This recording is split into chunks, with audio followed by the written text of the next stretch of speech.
Sur les visages de ces détenus, un immense soulagement. Leur calvaire touche à sa fin. Tous vont pouvoir retrouver la liberté et quitter la prison de Makala. Parmi eux, de nombreux malades et blessés, parfois au bord de la mort. Je souffre avec des métaux dans mes jambes. Je suis un civil, je n'ai rien volé, je ne me suis pas battu, je suis humain, sans famille. Maintenant qu'on me libère, j'ai tiré la leçon de la vie. Je manque de mots. Que Dieu garde longtemps le ministre de la Justice. Le ministre de la Justice, Constant Mutamba, est à l'origine de cette vague de libération. L'objectif pour les autorités est de désengorger la prison, connue pour sa surpopulation carcérale et ses conditions de détention extrêmement difficiles.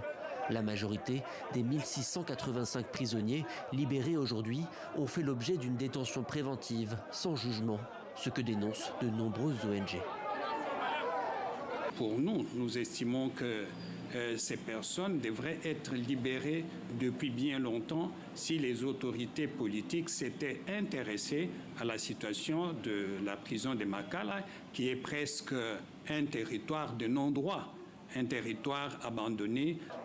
L'opération de libération a duré toute la journée. Certains détenus n'étaient plus en mesure de marcher.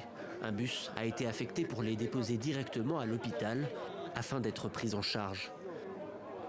Depuis la mort de 131 prisonniers selon les autorités, au début du mois, dans ce qu'elle affirme être une tentative d'évasion, la prison de Makala est sous le feu des projecteurs. Le ministre de la Justice a ouvert une enquête et promis d'améliorer les conditions de détention, avec notamment la désinfection de tous les pavillons et un réapprovisionnement en fourniture médicale.